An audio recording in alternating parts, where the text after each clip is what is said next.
हम और एक केस स्टडी देखते हैं जो कि रियल है, जो वास्तविक घटना है, जो बिल्कुल रियलिटी है और जो मेडिटेशन से हमने देखी है। एक अच्छे हस्बैंड वाइफ है जो बिजनेसमैन है और उनके 4 बेटे हैं और उनका बिजनेस बहुत ही अच्छी तरह से चल रहा है। वो समाज में एक अच्छे बिजनेसमैन है। बच्चे बड़े होते हैं, कॉलेज में जाने के एज के हो जाते हैं और तब पता चलता है घर में उस वाइफ को कि उसके हस्बैंड का उसके सेक्रेटरी के साथ अफेयर है। और वो हस्बैंड जो होता है उनका ऐसे ही स्वभाव होता है कि जो भी उनकी सेक्रेटरी रहेगी वो उनके साथ उनका अफेयर रहता है और फिर वो उनको थोड़े बहुत प्रॉपर्टी उसको प्रॉपर्टी देके पैसे देके वो उसे चुप करा देते थे। अ, और उससे फिर उनका मन भर जाए तो फिर दूसरी सेक्रेटरी वो रखते थे। तो ये उस हस्बैंड की आदत थी जिससे उसकी वाइफ परेशान थी, लेकिन वो उसकी वाइफ कुछ नहीं कर सकती थी अपने हस्बैंड के खिलाफ। वो अपने हस्बैंड को समझाने की बहुत कोशिश करती थी, बट वो बिजनेस मैन बहुत ओवर कॉन्फिडेंट हो चुका था अपने आप को लेके। तो वो उसे जो चाहिए वही करता था, जो उसकी मर्जी हो। तो फैमिली पे इतना ध्यान नहीं देता था। और फिर उसे एक ऐसी सेक्रेटरी मिलती है जो उस बॉस से शादी करना चाहती है और वो उस बॉस को चाहने भी लगती है, लेकिन वो उस बॉस को कंडीशन रखती है कि मुझे तुमसे शादी करनी है, क्योंकि वो उसके साथ शादी करके रहना चाहती है। तो वो बॉस इस बात के लिए तैयार नहीं होता है, क्योंकि उसे उसको अपनी वाइफ की जगह किसी को नहीं देनी है। उसके लिए उसकी वाइफ ही वाइफ है, तो वो शादी किसी और से करने को बिल्कुल रेडी नहीं रहता है। तो वो उसे ना बोल देता है, तो वो सेक्रेटरी बहुत चिढ़ जाती है। उसे इंसल्ट लगता है कि इसने मेरे से शादी करने के लिए इनकार कर दिया। तो वो चिढ़ जाती है, उसे इंसल्ट लगता है अपने आप का। और फिर वो बदला लेने की अ, वो सोचने लगती है कि मैं कैसे इससे बदला लूँ, मैं कैसे इसे मार डालूँ।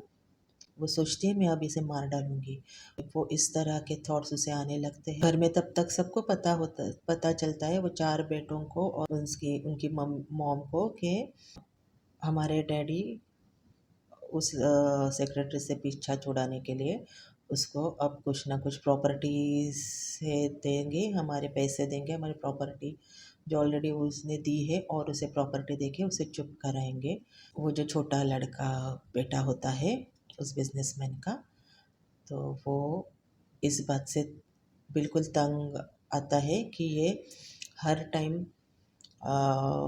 हमारे प्रॉपर्टी में से, हमारे पैसों में से ऐसे फालतू औरतों को जो ये यूज़ करता है और फिर उन्हें हमारे प्रॉपर्टी में से, हमारे पैसों में से पैसे देके, प्रॉपर्टी देके उन लोग से पीछा छुड़ाता है। तो अब ये मैं स्टॉप करूँगा। और फिर वो प्लान करता है छोटा बेटा उस सेक्रेटरी की मदद से, और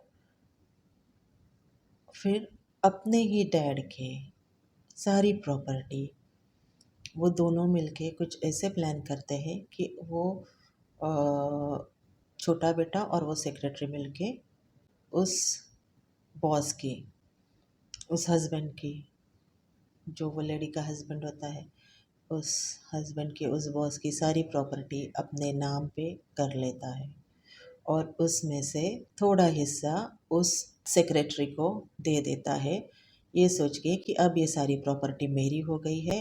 अब इसमें से कुछ भी मेरे डैड किसी को बांट नहीं सकेंगे, खैरात नहीं दे सकेंगे, क्योंकि वो बहुत चिढ़ता है कि ऐसे लोगों से, ऐसे औरतों को हमारी प्रॉपर्टी और पैसे देके हमारे डैड जो है वो हमारी प्रॉपर्टी कम कर रहे हैं, बिजनेस में भी उनका ध्यान नहीं है और ऐसे गलत लड़कियों के पीछे लग के बिजनेस भी हमारा बिजनेस पे हमारे ध्यान नहीं है और पैसे ऐसे लुटा रहे हैं। तो वो लड़का चिढ़ता है और उसे सारे बिजनेस अपने हाथ में लेना होता है, जबकि वो छोटा होता है, जबकि वो घर में छोटा रहता है, छोटा बेटा है, चार बेटों में से छोटा बेटा। फिर भी वो अपने डैड से इस तरह से प्रॉपर्टी पूरी अपने नाम पे करवा लेता है। और ये देख के उसके डैड को शौक बैठता है और उसके डैड को अटैक आता है, हार्ट अटैक, और उसमें उसके डैड ऑफ हो जाते हैं। और फिर ये छोटा बेटा जो अपने घर के इन हालात से परेशान हुआ होता है, क्योंकि उसे लगता है कि मेरी मॉम क्यों ये सब सहन करती है इस आदमी से, इसने पहले ही छुटकारा लेना चाहिए था। फिर फिर भी ये इस आदमी के साथ खुद भी रह रही है और इसके वजह से हमें भी रहना पड़ रहा है। तो इसलिए वो ये सब करता है। और वो तो अपने फैमिली से पहले ही इरिटेट हुआ होता है वो लड़का। तो वो सारी प्रॉपर्टी अपने नाम पे तो करवा चुका है, उसमें से थोड़ा थोड़ा शेयर वो अपने तीन भाइयों को और अपनी माँ को देता है, और बाकी का पूरा बड़ा शेयर वो अपने पास रखता है उस लेडी की, उस सेक्रेटरी की मदद से। और वो सेक्रेटरी को भी हकल देता है, क्योंकि उस लड़के को ऐसी औरतें बिल्कुल पसंद नहीं होती है। लेकिन फिर भी वो उस लेडी से मीठी मीठी बात करके ये काम उनसे करवा लेता है। और फिर वो सेक्रेटरी जो होती है, उसे बुरा लगता है कि इस लड़के ने मेरी हेल्प लेके, जिससे मैं प्यार करती थी, जिस वो बॉस था जिससे वो शादी करना चाहती थी, और वो उसे प्यार भी करने लगी थी। तो उस सेक्रेटरी को बुरा लगता है और फिर वो सुसाइड कर लेती है, क्योंकि उसकी शादी नहीं होती है उस बॉस से। और वो बॉस तो मर जाता है हार्ट अटैक से। तो और सबको पता चलता है सेक्रेटरी का और बॉस का अफेयर है। बॉस तो मर जाता है और ये सेक्रेटरी को थोड़े बहुत पैसे देके वो लड़का भी ह्यूमिलेट करता है। अब वो लड़का सेक्रेटरी को दिखा देता है, बता देता है कि मुझे मेरे डैड की प्रॉपर्टी चाहिए थी, इसलिए मैं तेरे से अच्छी बातें कर रहा था। अदरवाइज़ मुझे तुम जैसे औरतों से, तुम जैसे लड़कियों से सख्त नफरत है। और फिर वो जो सेक्रेटरी होती है वो पहले ही फ्रस्ट्रेटेड होती है, तो वो सुसाइड कर लेती है। तो ये इसमें इनका past connection, past life energies या पास्ट बर्थ एनर्जीज इन लोगों में कैसे काम कर रही थी। तो वो जो हस्बैंड था, जो बिजनेसमैन हस्बैंड था, वो जिसके चार बच्चे थे, जो बॉस था उस सेक्रेटरी का, जो हस्बैंड था उस लेडी का, तो उसके पास ये एनर्जीज थी कि उसने अपने पिछले बर्थ में, अपने पिछले लाइफ में ये देखा था कि जो पावरफुल होते हैं वो इस तरह से औरतों को यूज़ करते हैं। इस जन्म में उसके साथ वो सोच थी, वो थॉट थी, वो एनर्जी थी, इसलिए वो इस जन्म में उसका थॉट वो कंप्लीट कर रहा था कि ऐसे ऐसे औरतों से उसे चीड़ थी, उसे पसंद नहीं थी ऐसे औरतें, क्योंकि उसके पिछले जन्म में उस वो ऐसी औरत से मिल चुका था। तो इसलिए इस जन्म में ऐसी औरतों से उसे सख्त नफरत थी, इसलिए वो उसे ऐसी औरतों को यूज़ करके उसे थ्रो करता था, थोड़े बहुत पैसे देके, थोड़ी बहुत प्रॉपर्टी देके। तो ये उसकी पिछले जन्म से वो एनर्जी वो इस जन्म में भी क्रिएट कर रहा था, क्योंकि वो किसी को ढूंढ रहा था, कि वो उस औरत को ढूंढ रहा था जिस औरत ने उसे धोखा दिया था पिछले जन्म में, पैसों के लिए, प्रॉपर्टी के लिए, और उसे ह्यूमिलिएट किया था कि तुम अच्छे हस्बैंड नहीं बन सकते हो। तो वो उस हस्बैंड के, उस बॉस के, उस चार बच्चों के जो डैड थे, उनके पास ये एनर्जी थी कि मन में ये घाव था उनके मन में ये घाव था कि उसके वाइफ ने उसे ह्यूमिलिएट किया था पैसों के लिए, प्रॉपर्टी के लिए, और एक हस्बैंड मानने से उसे इनकार कर दिया था। इसलिए वो इस जन्म में इस तरह की औरतों को यूज़ करके थ्रो करता था और उन्हें वाइफ बनाने के उसमें बिल्कुल भी उसमें थॉट नहीं था। उसे पता था मेरी वाइफ तो एक ही है।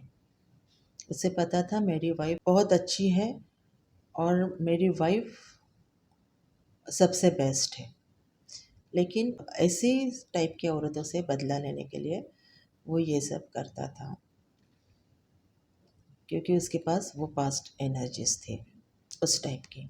उसकी वाइफ उसको समझाती थी लेकिन कुछ नहीं कर पाती थी इस लाइफ में, क्योंकि उसकी वाइफ के पास ये एनर्जी थी पास्ट लाइफ की, पास्ट बर्थ की, कि मैं इसे अंडरस्टैंड करती हूँ और मैं इसे समझती हूँ, और ये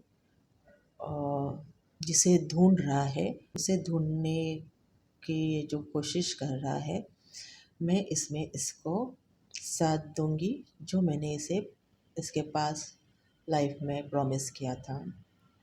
इसका जो रिवेंज है वो लेने के लिए कि मैं एक अच्छा हस्बैंड बन सकता हूँ, और मुझे ऐसे औरतों से सख्त नफ़रत है जो इस टाइप की है, तो इसलिए मैं इन्हें यूज़ एंड थ्रो करता हूँ।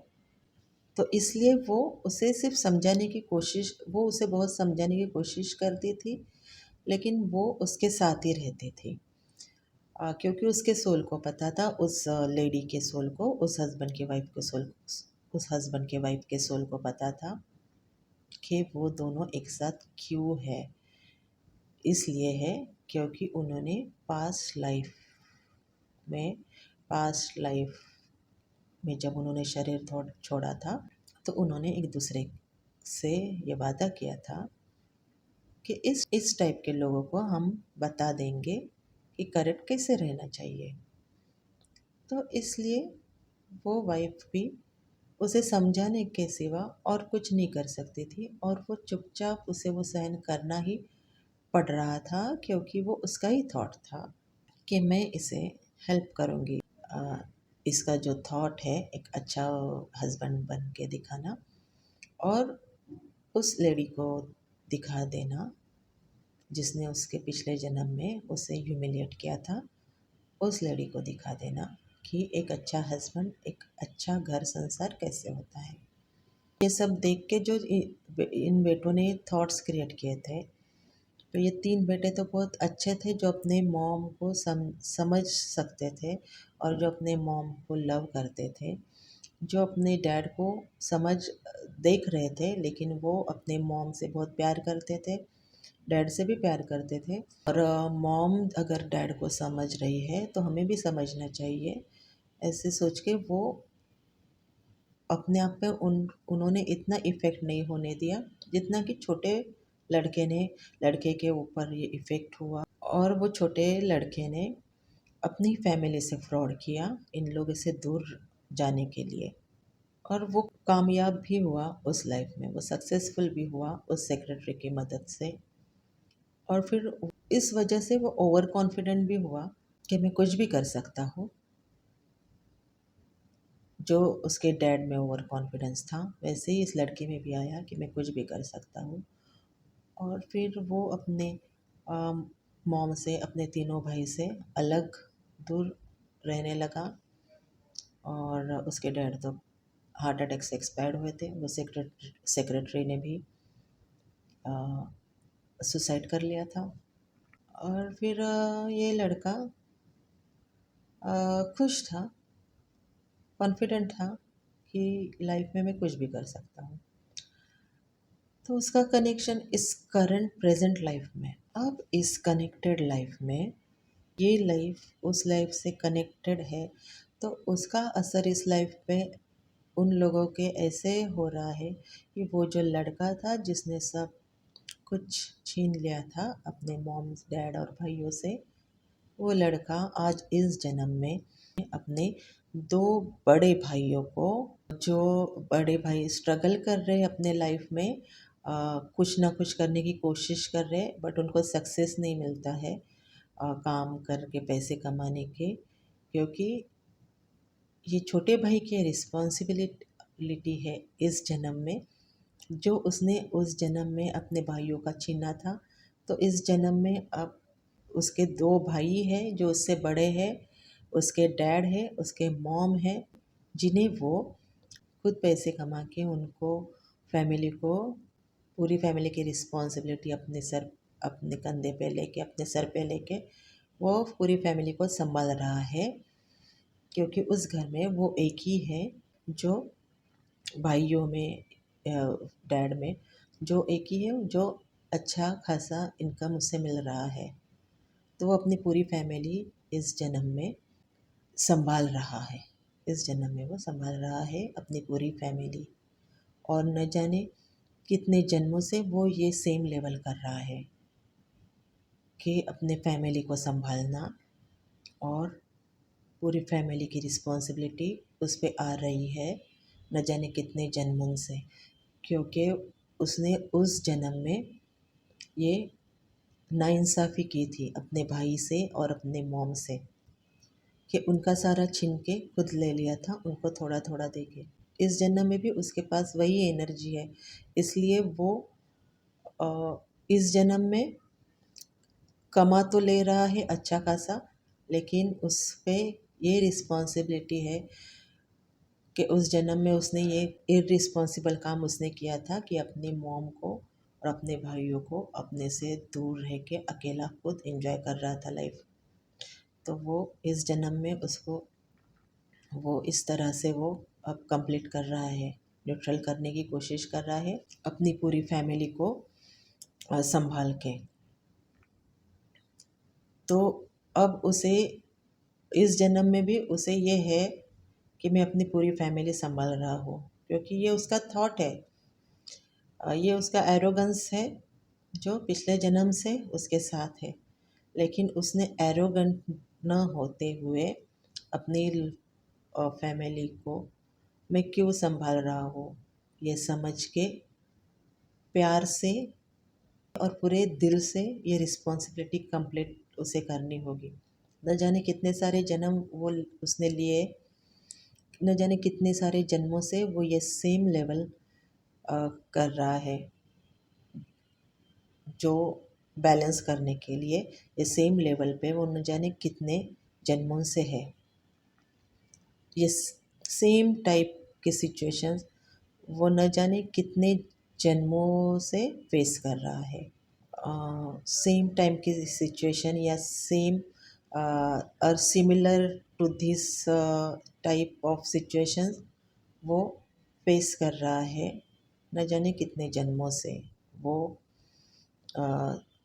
इसे न्यूट्रल करने की, इसे बैलेंस करने की कोशिश कर रहा है। अब दूसरी सिचुएशन उसके सामने, वैसे तो बहुत सारी सिचुएशन है, अब एक और सिचुएशन उसके सामने है कि वो ऐसी औरतों से जिनसे नफ़रत करता था, जिन्हें उसके डैड यूज़ एंड थ्रो करते थे, सेम, और उसने भी उस जन्म में वो नफ़रत करता था ऐसे औरतों से, और जिसके वजह से उसने प्रॉपर्टी पूरी छीन ली थी। तो उसी टाइप की सिचुएशन उसके लाइफ में अब आई है कि उसका भाई किसी ऐसी लेडी से शादी करना चाहता है जो कि डिवोर्सी है और जिसे एक बेटा भी है। लेकिन लड़का वो जो लड़का है उस जन्म का, जिसने फ्रॉड किया था अपनी फैमिली के साथ, वो लड़का अब उस लेडी को एक्सेप्ट करने के लिए रेडी नहीं है, क्योंकि उसके पास वो एनर्जीज़ है उस लाइफ की, जिस लाइफ में वो ऐसे लोगों से नफ़रत करता था, और इस जन्म में वो ऐसे टाइप की लेडीज़ को हेल्प भी करता था। उस लड़के के सोल पे ये कहीं न कहीं मन में एक थोड़ा-सा गिल्ट भी था कि मैंने अपने भाइयों को और मॉम को अपने से दूर किया पैसों के लिए, कि उस लाइफ के एंड में उसे ये गिल्ट हुआ हुआ था, ये महसूस हुआ था। तो उस गिल्ट के वजह से वो अपनी लाइफ में बहुत सारा डोनेशन भी करता है, लोगों के घर में राशन देना, लोगों को पैसों की मदद करना। ये भी वो एक साइड इस कनेक्टेड लाइफ में, इस लाइफ में कर रहा है, जो कि उस लाइफ से कनेक्टेड है। इस लाइफ में वो ये सब कर रहा है लड़का, क्योंकि उसके मन में वो गिल्ट भी था at the end of that life कि मैंने अपने मॉम से, अपने भाइयों से इतने सारे प्रॉपर्टी हड़प करके, फ्रॉड करके, उनसे छीन के अच्छा नहीं किया। ये जो गिल्ट उसमें बेल्ट हुआ था, उसके वजह से वो बहुत सारा डोनेशन करता है कि इस कनेक्टेड लाइफ में करते रहता है, कहीं ना कहीं उसे शांति मिलने के लिए।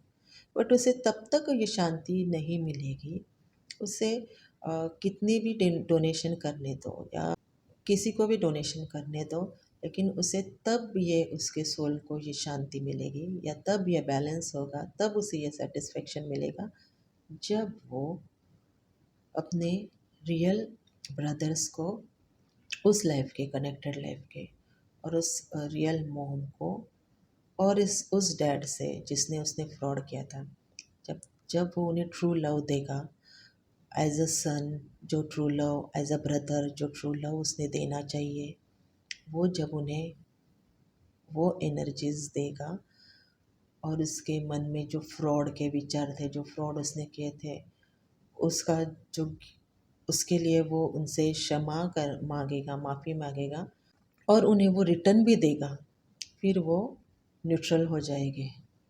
जो जो इमोशंस उन्होंने फेस किए, जो इमोशंस उन्होंने, उस मॉम ने, उस डैड ने और उन भाइयों ने फील किए इस छोटे भाई के इस हरकत के वजह से, कि इस छोटे भाई ने उस सेक्रेटरी से मिलके प्रॉपर्टी पूरे अपने नाम कर ली, तब जो इमोशंस उन्होंने फील किए, उस मॉम ने, उस डैड ने, उन भाइयों ने, वो सब इमोशंस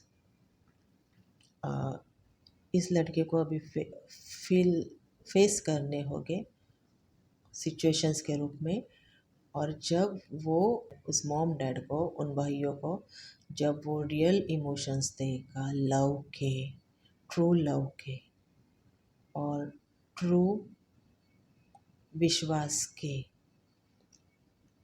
एज अ सन, जो एक सच्चे बेटे ने देना चाहिए, जो एक रियल सच्चे भाई ने देना चाहिए, वो इमोशंस, ट्रू इमोशंस उन उनको जब मिलेंगे इससे, तो फिर वो बैलेंस हो जाएगी वो बात।